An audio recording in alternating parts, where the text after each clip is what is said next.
Hi, we're Johannes and Anna from Gamecity Hamburg, the initiative to promote the games industry in Hamburg. Welcome to our Indie Dev Insights video series. In this series, we talk to indie devs about topics that concern them, like marketing, sales, funding, or for this episode, publishing. We went to see Daedalic Entertainment, an award-winning studio and a publisher as well, so they can give valuable tips on both perspectives. So, let's find out.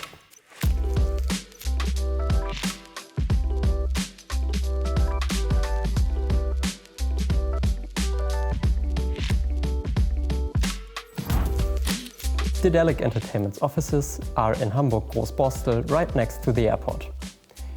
Founded in 2007, they have published over 60 games so far, like Shadow Tactics or Machinarium. Also, they've developed almost 30 games themselves, like Edna and Harvey series, for which they've won numerous awards. I'm going to speak to Jonas Hüsges, Daedalic's publishing director, who agreed to let us peek behind their scenes.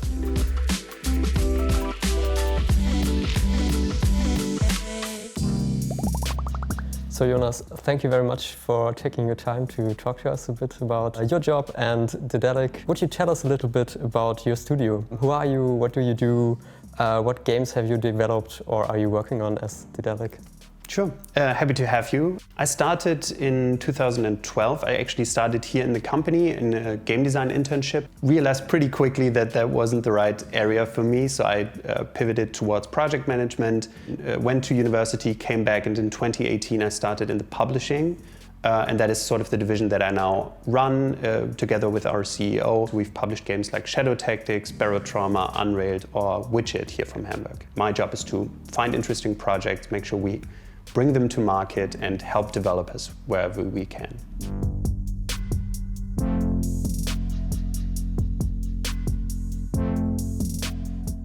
It's quite good to be a developer and a publisher, especially I think on the publishing side. It helps us a lot to really know what the developer wants. In terms of contracts, frankly, I mean, we've signed co-publishing deals as a developer. We know what we personally like to see and we try to be fair, and I think it helps to have that perspective. But also it helps us to provide help and assistance to developers. I mean, a lot of studios we work with are quite small or young.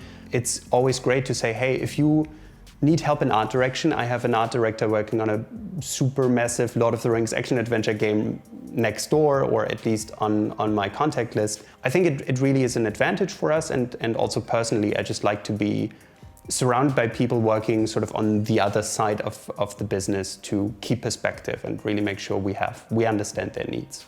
In your opinion, what are the main advantages of a collaboration between a publisher and an indie developer team? I think working between indie developers and publishers is a symbiotic relationship. What we can do is increase your chances quite a lot to be successful, to reach better business deals, to get into contact with Steam. I think one of the big advantages we have with Steam and all the other sales platforms is that we're big enough because we can leverage the portfolio, that we have direct contact with them, that we're sort of higher in their priority list. It's just good to have expertise, right? That we can lend these developers, make sure that what they develop actually has room in the market. We never touch their creative directions, but we want to make sure that what they do actually has a chance of success. The publisher knows the market way better because they see much more games. I personally see 200 to 500 games in different stages throughout 1 year. So I can tell you as an indie developer directly, this is an idea that 300 other people had this year, maybe try to steer the project into another direction. Or I can tell you this game is great, but in terms of marketing, you need to reach this influencer or you have to talk to this press. And we can open up our network with distributors, with Microsoft, Sony, Nintendo, Steam. But on the other side, obviously, we need to find developers with a strong vision and interesting content. We have our own development team, but at the end of the day, we think the game market is so big and so creative, and we really want to offer and show the variety in the market. And we need talented developers to do it.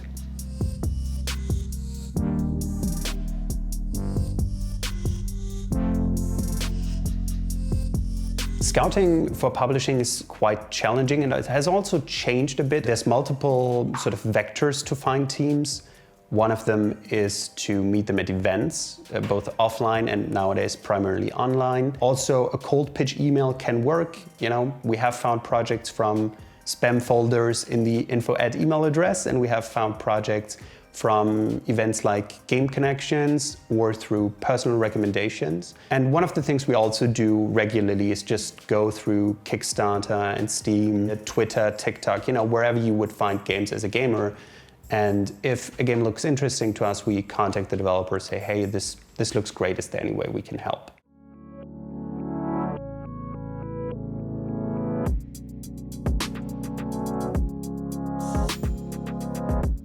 What common mistakes should indie devs avoid when contacting a publisher like you? One of the most frustrating experiences I have when talking with developers is that they tell me, well, I just, you know, it's now published, but it's not really published, it's only early access, we didn't do any marketing. But the truth is, once you press that button, once you make the decision to go live, the game is out there, and really there's not much that a publisher can do if that fails. Number one thing I would say to developers is make sure you wait and don't press the button if you're not 100% sure that you want to go to the market. There's no soft releases. Early access definitely isn't a soft release in the, you know, premium indie markets. Every studio we work with has to have a strong vision and a sense of what they're doing. I often have developers come to me and say, hey, we can make everything possible, right? Just tell us what to do. That is always a little bit of a red flag for me personally, because I think if you have a strong idea of what you want to make, then you can convince me. I'm not a game designer. I don't want to make the game for you. I want to see what your vision is. And then we're very happy to follow your lead and trust you and don't interfere.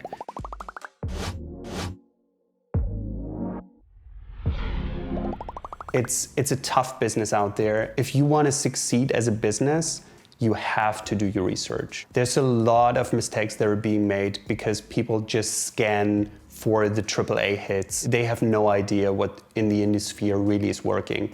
Try to dig through Steam. There's so many releases every day. A lot of them don't make it.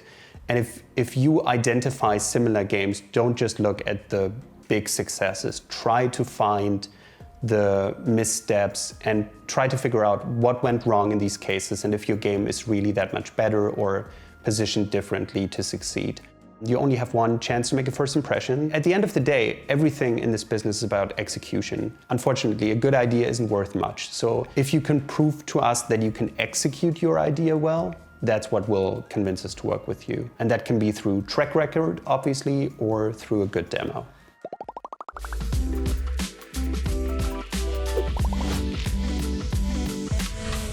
Thank you very much for watching the video. We hope you liked it. We hope you can take something away from this. And if you want to know more about the Indie Dev Insights, check out our channel and our website. And if you really enjoyed this video, subscribe to our channel, leave us a like. If you have any further questions, shoot us a message, and see you next time.